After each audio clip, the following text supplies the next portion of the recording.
Chapter 7. On my return, I found the following letter from my father. My dear Victor, you have probably waited impatiently for a letter to fix the date of your return to us, and I was at first tempted to write only a few lines, merely mentioning the day on which I should expect you. But that would be a cruel kindness, and I dare not do it. What would be your surprise, my son, when you expected a happy and glad welcome, to behold, on the contrary, tears and wretchedness? And how, Victor, can I relate our misfortune? Absence cannot have rendered you callous to our joys and griefs, and how shall I inflict pain on my long-absent son? I wish to prepare you for the woeful news, but I know it is impossible. Even now your eye skims over the page to seek the words which are to convey to you the horrible tidings. William is dead, that sweet child whose smiles delighted and warmed my heart, who was so gentle, yet so gay. Victor, he is murdered. I will not attempt to console you, but will simply relate the circumstances of the transaction. Last Thursday, May 7th, I, my niece, and your two brothers went to walk in Plainpalais. The evening was warm and serene, and we prolonged our walk farther than usual.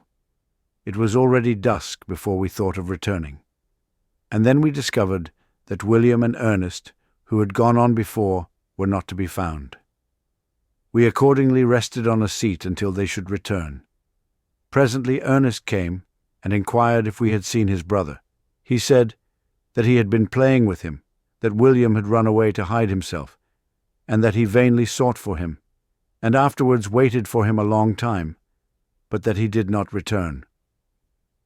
This account rather alarmed us, and we continued to search for him until night fell, when Elizabeth conjectured that he might have returned to the house.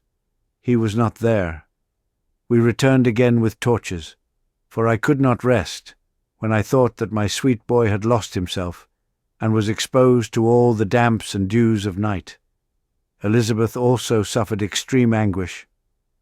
About 5 a.m, I discovered my lovely boy, whom the night before I had seen blooming and active in health, stretched on the grass, livid and motionless.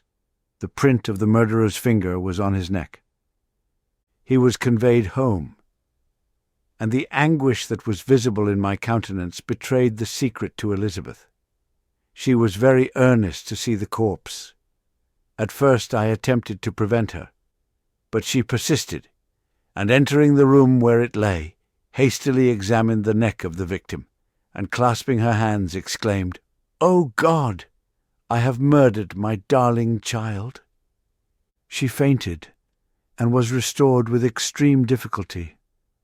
When she again lived, it was only to weep and sigh. She told me that same evening William had teased her to let him wear a very valuable miniature that she possessed of your mother. This picture is gone, and was doubtless the temptation which urged the murderer to the deed. We have no trace of him at present, although our exertions to discover him are unremitted. But they will not restore my beloved William. Come, dearest Victor, you alone can console Elizabeth. She weeps continually, and accuses herself unjustly as the cause of his death. Her words pierce my heart. We are all unhappy, but will not that be an additional motive for you, my son, to return and be our comforter? Your dear mother. Alas, Victor, I now say, thank God she did not live to witness the cruel, miserable death of her youngest darling. Come, Victor, not brooding thoughts of vengeance against the assassin, but with feelings of peace and gentleness that will heal, instead of festering, the wounds of our minds. Enter the house of mourning, my friend, but with kindness and affection for those who love you, and not with hatred for your enemies. Your affectionate and afflicted father, Alphonse Frankenstein. Geneva, May 12th, 17. Clerval, who had watched my countenance as I read this letter, was surprised to observe the despair that succeeded to the joy I at first expressed on receiving news from my friends. I threw the letter on the table and covered my face with my hands. "My dear Frankenstein," exclaimed Henry, when he perceived me weep with bitterness. Are you always to be unhappy? My dear friend, what has happened? I motioned to him to take up the letter, while I walked up and down the room in the extremest agitation. Tears also gushed from the eyes of Clerval as he read the account of my misfortune. I can offer you no consolation, my friend, said he. Your disaster is irreparable. What do you intend to do? To go instantly to Geneva. Come with me, Henry, to order the horses. During our walk, Clerval endeavored to say a few words of consolation. He could only express his heartfelt sympathy. Poor William, said he. Dear lovely child, he now sleeps with his angel mother, who that had seen him bright and joyous in his young beauty, but must weep over his untimely loss, to die so miserably, to feel the murderer's grasp. How much more a murderer that could destroy such radiant innocence? Poor little fellow, one only consolation have we. His friends mourn and weep, but he is at rest. The pang is over, his sufferings are at an end forever. A sod covers his gentle form, and he knows no pain. He can no longer be a subject for pity. We must reserve that for his miserable survivors. Clerval spoke thus as we hurried through the streets. The words impressed themselves on my mind, and I remembered them afterwards in solitude. But now, as soon as the horses arrived, I hurried into a cabriolet and bade farewell to my friend. My journey was very melancholy. At first I wished to hurry on, for I longed to console and sympathize with my loved and sorrowing friends. But when I drew near my native town, I slackened my progress. I could hardly sustain the multitude of feelings that crowded into my mind. I passed through scenes familiar to my youth, but which I had not seen for nearly 6 years. How altered everything might be during that time. One sudden and desolating change had taken place, but 1,000 little circumstances might have by degrees worked other alterations, which, although they were done more tranquilly, might not be the less decisive. Fear overcame me. I dared not advance, dreading 1,000 nameless evils that made me tremble, although I was unable to define them. I remained 2 days at Lausanne in this painful state of mind. I contemplated the lake. The waters were placid, all around was calm, and the snowy mountains, the palaces of nature, were not changed. By degrees the calm and heavenly scene restored me, and I continued my journey towards Geneva. The road ran by the side of the lake, which became narrower as I approached my native town. I discovered more distinctly the black sides of Jura and the bright summit of Mont Blanc. I wept like a child. Dear mountains, my own beautiful lake, how do you welcome your wanderer? Your summits are clear, the sky and lake are blue and placid. Is this to prognosticate peace, or to mock at my unhappiness? I fear, my friend, that I shall render myself tedious by dwelling on these preliminary circumstances. But they were days of comparative happiness, and I think of them with pleasure. My country, my beloved country, who but a native can tell the delight I took in again beholding thy streams, thy mountains, and more than all, thy lovely lake. Yet as I drew nearer home, grief and fear again overcame me. Night also closed around, and when I could hardly see the dark mountains, I felt still more gloomily. The picture appeared a vast and dim scene of evil, and I foresaw obscurely that I was destined to become the most wretched of human beings. Alas, I prophesied truly, and failed only in one single circumstance, that in all the misery I imagined and dreaded, I did not conceive the 100th part of the anguish I was destined to endure. It was completely dark when I arrived in the environs of Geneva. The gates of the town were already shut, and I was obliged to pass the night at Secheron, a village at the distance of 1/2 league from the city. The sky was serene, and as I was unable to rest, I resolved to visit the spot where my poor William had been murdered. As I could not pass through the town, I was obliged to cross the lake in a boat to arrive at Plainpalais. During this short voyage I saw the lightnings playing on the summit of Mont Blanc in the most beautiful figures. The storm appeared to approach rapidly, and on landing I ascended a low hill, that I might observe its progress. It advanced, the heavens were clouded, and I soon felt the rain coming slowly in large drops, but its violence quickly increased. I quitted my seat and walked on, although the darkness and storm increased every minute, and the thunder burst with a terrific crash over my head. It was echoed from Salève, the Jurus, and the Alps of Savoy. Vivid flashes of lightning dazzled my eyes, illuminating the lake, making it appear like a vast sheet of fire. Then for an instant, everything seemed of a pitchy darkness, until the eye recovered itself from the preceding flash. The storm, as is often the case in Switzerland, appeared at once in various parts of the heavens. The most violent storm hung exactly north of the town, over that part of the lake which lies between the promontory of Bellerive and the village of Coppet. Another storm enlightened Jura with faint flashes, and another darkened and sometimes disclosed the Mole, a peaked mountain to the east of the lake. While I watched the tempest, so beautiful yet terrific, I wandered on with a hasty step. This noble war in the sky elevated my spirits. I clasped my hands and exclaimed aloud, "William, dear angel, this is thy funeral, this thy dirge."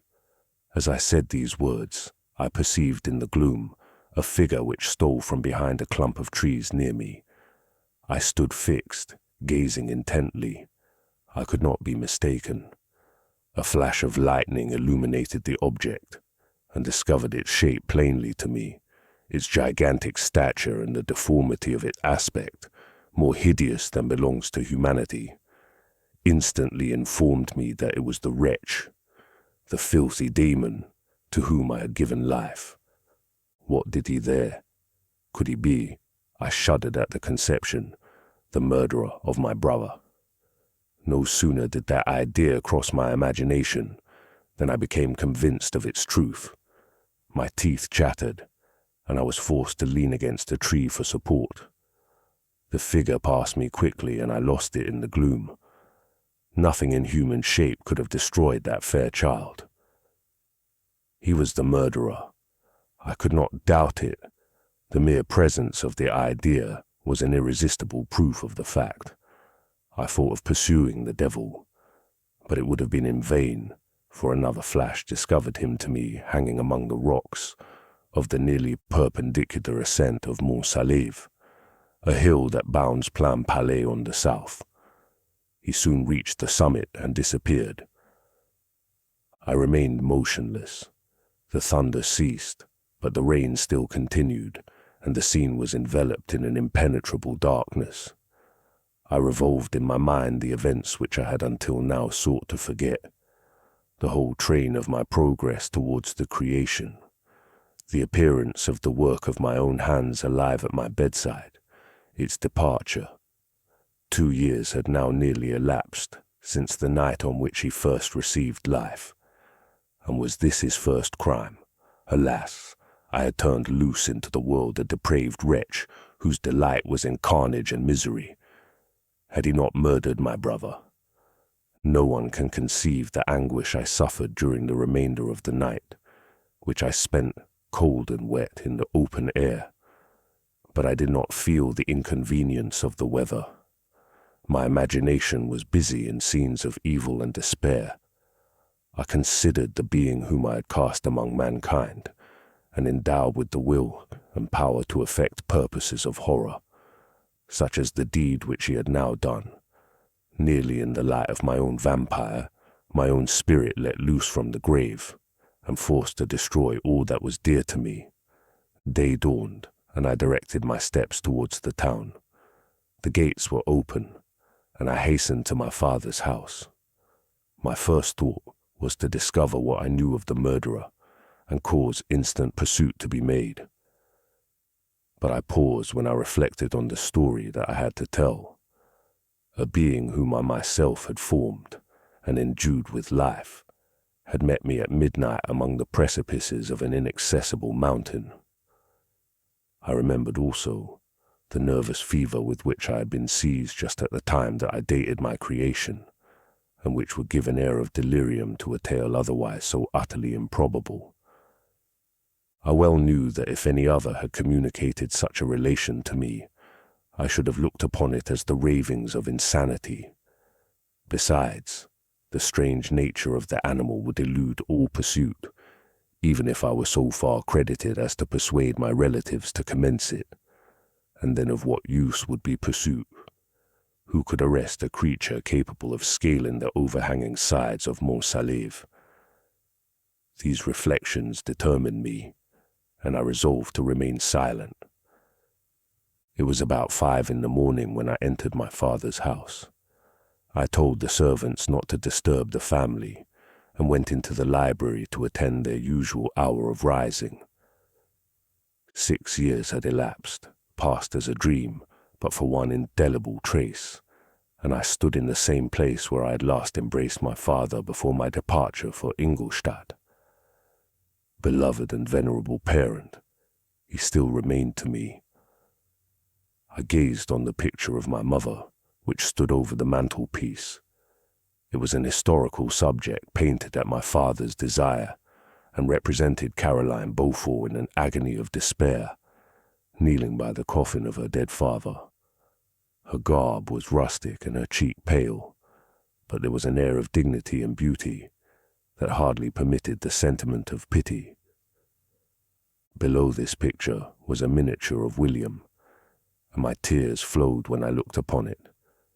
While I was thus engaged, Ernest entered. He had heard me arrive and hastened to welcome me. He expressed a sorrowful delight to see me. "Welcome, my dearest Victor," said he.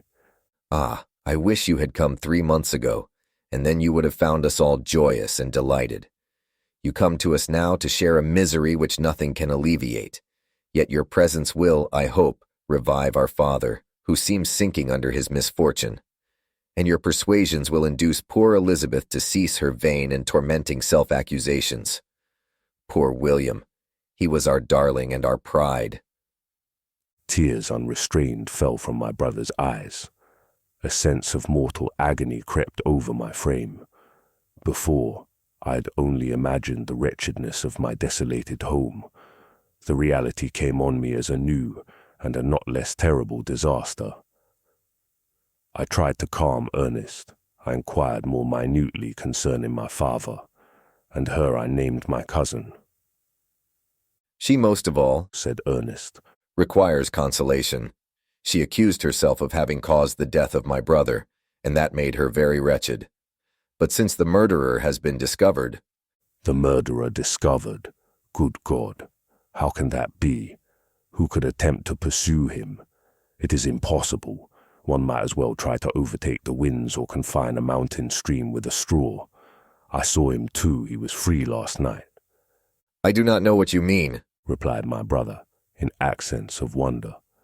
"But to us the discovery we have made completes our misery. No one would believe it at first, and even now Elizabeth will not be convinced, notwithstanding all the evidence. Indeed, who would credit that Justine Moritz, who was so amiable and fond of all the family, could suddenly become capable of so frightful, so appalling a crime?" Justine Moritz. Poor girl. Is she the accused? But it is wrongfully. Everyone knows that. No one believes it, surely, Ernest. "No one did at first, but several circumstances came out that have almost forced conviction upon us, and her own behavior has been so confused as to add to the evidence of facts a weight that, I fear, leaves no hope for doubt. But she will be tried today, and you will then hear all." He related that, the morning on which the murder of poor William had been discovered, Justine had been taken ill and confined to a bed for several days. During this interval, one of the servants, happening to examine the apparel she had worn on the night of the murder, had discovered in her pocket the picture of my mother, which had been judged to be the temptation of the murderer. The servant instantly showed it to one of the others who, without saying a word to any of the family, went to a magistrate, and upon their deposition Justine was apprehended. On being charged with the fact, the poor girl confirmed the suspicion in a great measure by her extreme confusion of manner. This was a strange tale, but it did not shake my faith, and I replied earnestly, "You are all mistaken. I know the murderer. Justine, poor good Justine, is innocent." At that instant my father entered. I saw unhappiness deeply impressed on his countenance, but he endeavored to welcome me cheerfully, and after we had exchanged our mournful greeting, would have introduced some other topic than that of our disaster, had not Ernest exclaimed, "Good God, Papa. Victor says that he knows who was the murderer of poor William." "We do also, unfortunately," replied my father. "for indeed I had rather have been forever ignorant than have discovered so much depravity and ingratitude in one I valued so highly." "My dear father, you are mistaken. Justine is innocent." "If she is, God forbid that she should suffer as guilty. She is to be tried today, and I sincerely hope, that she will be acquitted." This speech calmed me. I was firmly convinced in my own mind that Justine, and indeed every human being, was guiltless of this murder. I had no fear, therefore, that any circumstantial evidence could be brought forward strong enough to convict her. My tale was not one to announce publicly.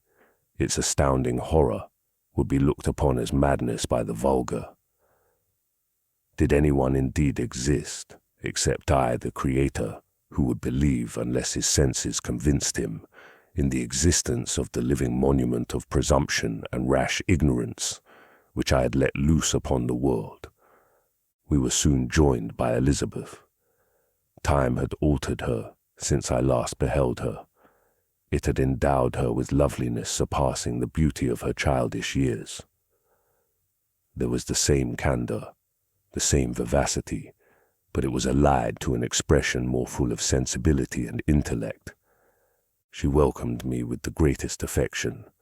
"Your arrival, my dear cousin," said she, "fills me with hope. You perhaps will find some means to justify my poor, guiltless Justine. Alas, who is safe if she be convicted of crime? I rely on her innocence as certainly as I do upon my own. Our misfortune is doubly hard to us. We have not only lost that lovely darling boy, but this poor girl whom I sincerely love is to be torn away by even a worse fate. If she is condemned, I never shall know joy more. But she will not. I am sure she will not. And then I shall be happy again, even after the sad death of my little William." "She is innocent, my Elizabeth," said I, "and that shall be proved. Fear nothing, but let your spirits be cheered by the assurance of her acquittal." "How kind and generous you are. Everyone else believes in her guilt, and that made me wretched, for I knew that it was impossible, and to see everyone else prejudiced in so deadly a manner rendered me hopeless and despairing." She wept. "Dearest niece," said my father, "dry your tears. If she is, as you believe, innocent, rely on the justice of our laws, and the activity with which I shall prevent the slightest shadow of partiality." Chapter 8. We passed a few sad hours until 11 o'clock, when the trial was to commence. My father and the rest of the family being obliged to attend as witnesses, I accompanied them to the court. During the whole of this wretched mockery of justice I suffered living torture. It was to be decided whether the result of my curiosity and lawless devices would cause the death of two of my fellow beings, one a smiling babe, full of innocence and joy, the other far more dreadfully murdered, with every aggravation of infamy that could make the murder memorable in horror. Justine, also, was a girl of merit, and possessed qualities which promised to render her life happy. Now all was to be obliterated in an ignominious grave, and I the cause. 1,000 times rather would I have confessed myself guilty of the crime ascribed to Justine, but I was absent when it was committed, and such a declaration would have been considered as the ravings of a madman, and would not have exculpated her who suffered through me. The appearance of Justine was calm. She was dressed in mourning, and her countenance, always engaging, was rendered by the solemnity of her feelings, exquisitely beautiful. Yet she appeared confident in innocence, and did not tremble, although gazed on and execrated by thousands. For all the kindness which her beauty might otherwise have excited was obliterated in the minds of the spectators by the imagination of the enormity she was supposed to have committed. She was tranquil, yet her tranquillity was evidently constrained, and as her confusion had before been adduced as a proof of her guilt, she worked up her mind to an appearance of courage. When she entered the court, she threw her eyes round it, and quickly discovered where we were seated.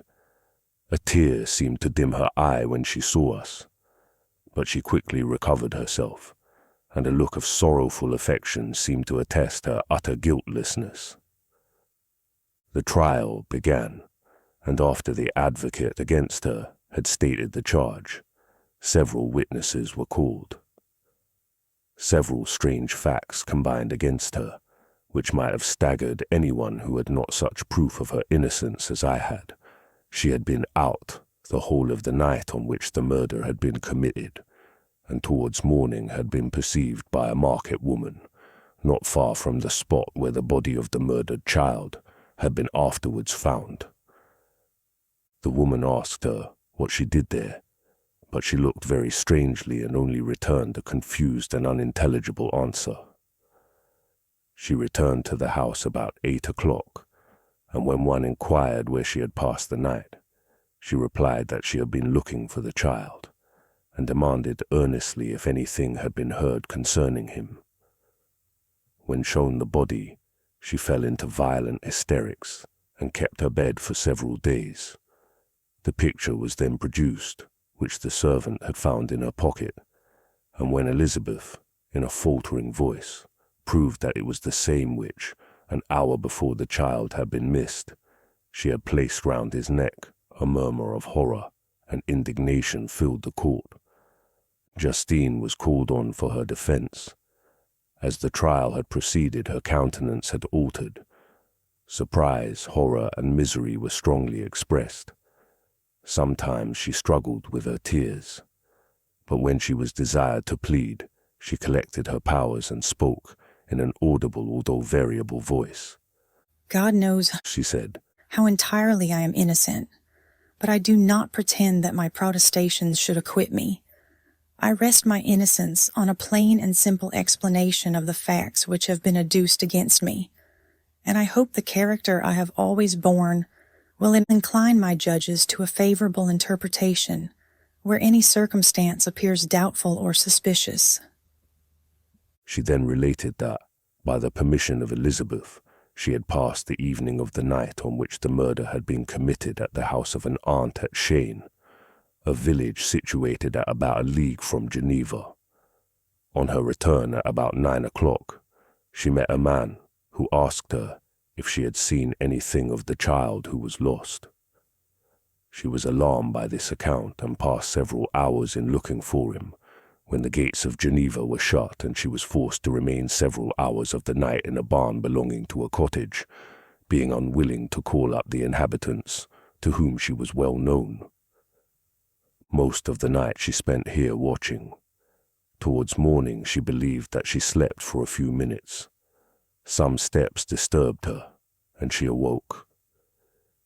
It was dawn, and she quitted her asylum, that she might again endeavor to find my brother. If she had gone near the spot where his body lay, it was without her knowledge.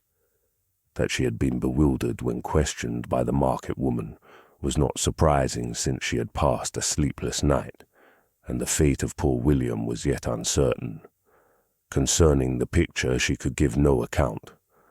I know, continued the unhappy victim, how heavily and fatally this one circumstance weighs against me, but I have no power of explaining it, and when I have expressed my utter ignorance, I am only left to conjecture concerning the probabilities by which it might have been placed in my pocket. But here also I am checked. I believe that I have no enemy on earth, and none surely would have been so wicked as to destroy me wantonly. Did the murderer place it there? I know of no opportunity afforded him for so doing. Or, if I had, why should he have stolen the jewel, to part with it again so soon? I commit my cause to the justice of my judges, yet I see no room for hope. I beg permission to have a few witnesses examined concerning my character, and if their testimony shall not overweigh my supposed guilt, I must be condemned, although I would pledge my salvation on my innocence. Several witnesses were called who had known her for many years, and they spoke well of her, but fear and hatred of the crime of which they supposed her guilty rendered them timorous and unwilling to come forward. Elizabeth saw even this last resource, her excellent dispositions and irreproachable conduct, about to fail the accused, when, although violently agitated, she desired permission to address the court. I am, said she, the cousin of the unhappy child who was murdered, or rather his sister, for I was educated by and have lived with his parents ever since and even long before his birth. It may therefore be judged indecent in me to come forward on this occasion, but when I see a fellow creature about to perish through the cowardice of her pretended friends, I wish to be allowed to speak, that I may say what I know of her character. I am well acquainted with the accused. I have lived in the same house with her, at one time for 5, and at another for nearly 2 years. During all that period she appeared to me the most amiable and benevolent of human creatures. She nursed Madame Frankenstein, my aunt, in her last illness, with the greatest affection and care, and afterwards attended her own mother during a tedious illness, in a manner that excited the admiration of all who knew her, after which she again lived in my uncle's house, where she was beloved by all the family. She was warmly attached to the child who is now dead, and acted towards him like a most affectionate mother. For my own part, I do not hesitate to say that notwithstanding all the evidence produced against her, I believe and rely on her perfect innocence. She had no temptation for such an action.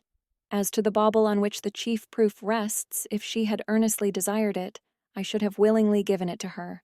So much do I esteem and value her.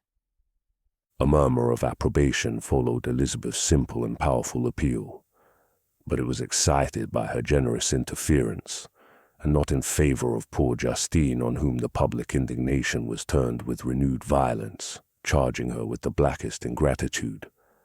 She herself wept as Elizabeth spoke, but she did not answer.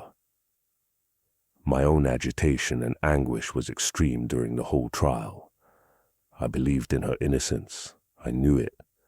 Could the demon, who had, I did not for a minute doubt, murdered my brother, also in his hellish sport have betrayed the innocent to death and ignominy?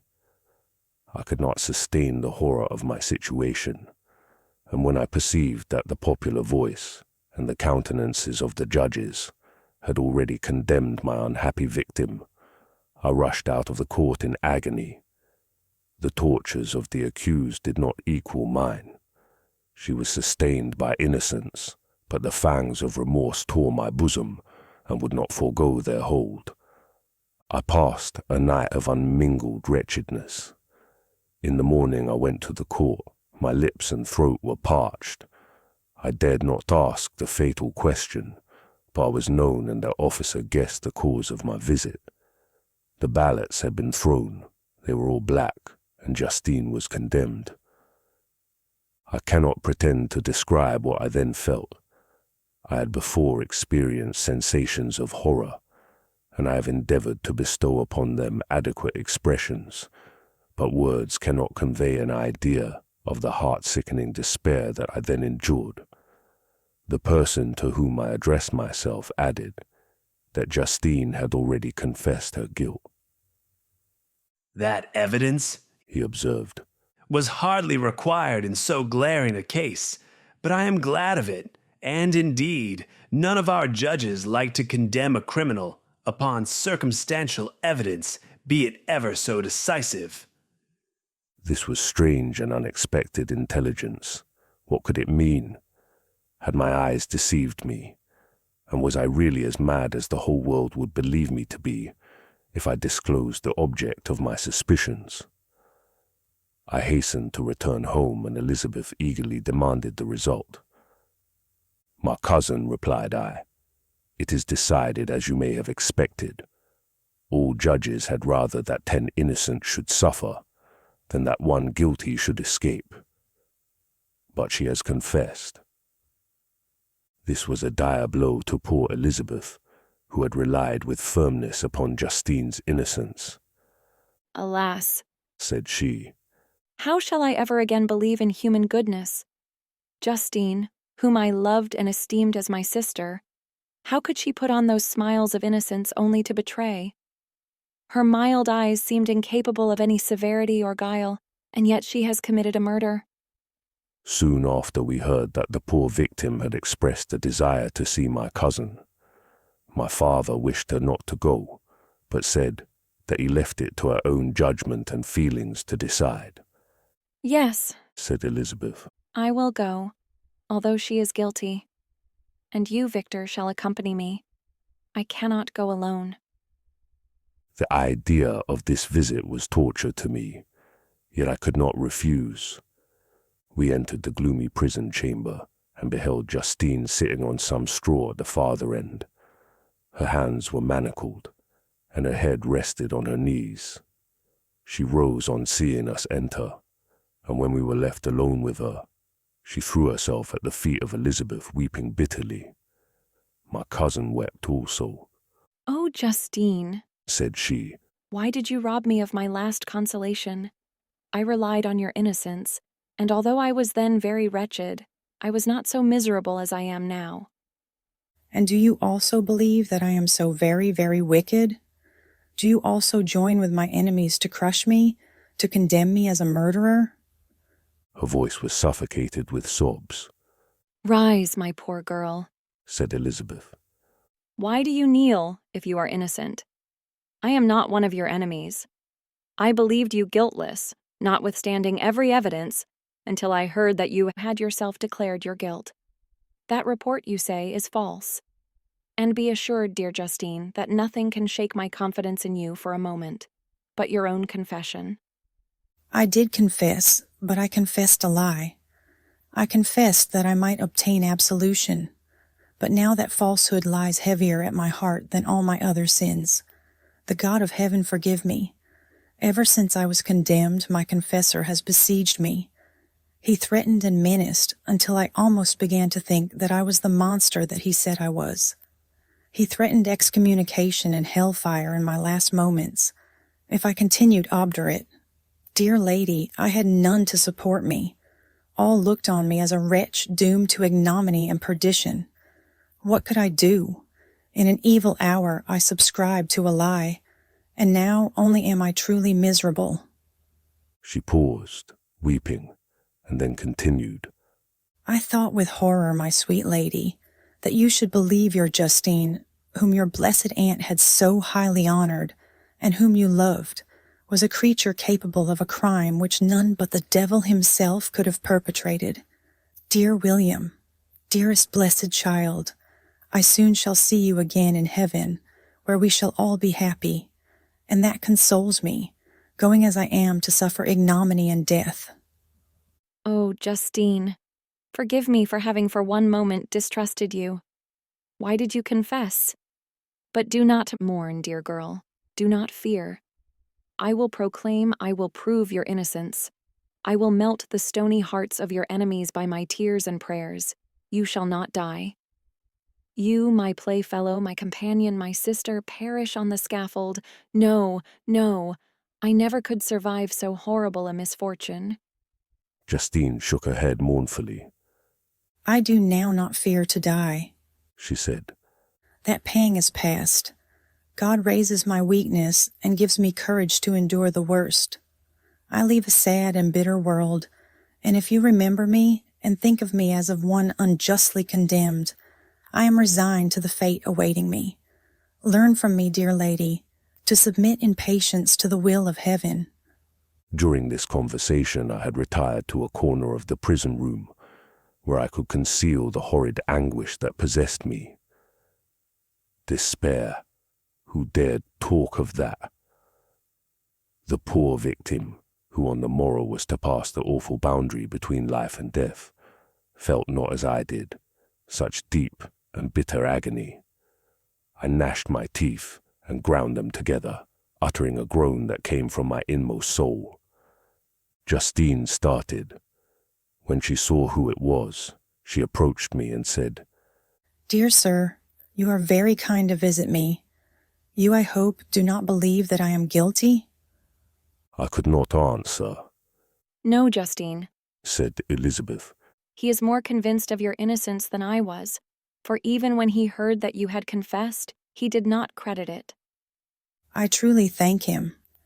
In these last moments, I feel the sincerest gratitude towards those who think of me with kindness.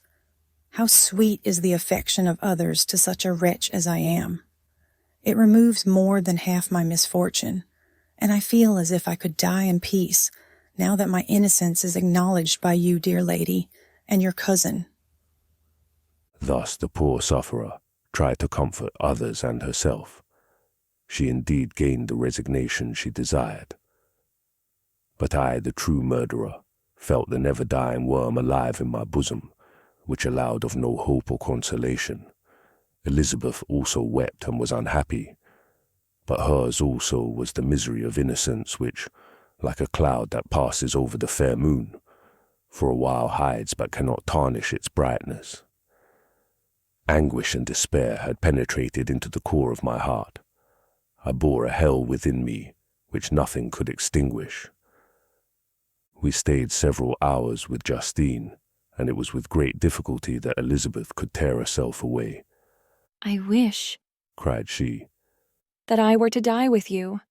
I cannot live in this world of misery." Justine assumed an air of cheerfulness, while she with difficulty repressed her bitter tears. She embraced Elizabeth and said, in a voice of half-suppressed emotion, "Farewell, sweet lady, dearest Elizabeth, my beloved and only friend. May heaven in its bounty bless and preserve you. May this be the last misfortune that you will ever suffer. Live and be happy, and make others so." And on the morrow, Justine died. Elizabeth's heart-rending eloquence failed to move the judges from their settled conviction in the criminality of the saintly sufferer. My passionate and indignant appeals were lost upon them, and when I received their cold answers and heard the harsh, unfeeling reasoning of these men, my purpose to vow died away on my lips. Thus I might proclaim myself a madman, but not revoke the sentence passed upon my wretched victim. She perished on the scaffold as a murderess. From the tortures of my own heart I turned to contemplate the deep and voiceless grief of my Elizabeth. This also was my doing, and my father's woe, and the desolation of that late so smiling home, all was the work of my thrice accursed hands. Ye weep, unhappy ones, but these are not your last tears. Again shall you raise the funeral wail, and the sound of your lamentations shall again and again be heard. Frankenstein, your son, your kinsman, your early much-loved friend, he who would spend each vital drop of blood for your sakes, who has no thought nor sense of joy, except as it is mirrored also in your dear countenances, who would fill the air with blessings and spend his life in serving you, he bids you weep, to shed countless tears, happy beyond his hopes, if thus inexorable fate be satisfied, and if the destruction pours before the peace of the grave have succeeded to your sad torments. Thus spoke my prophetic soul, as torn by remorse, horror, and despair. I beheld those I loved spend vain sorrow upon the graves of William and Justine, the first hapless victims to my unhallowed arts.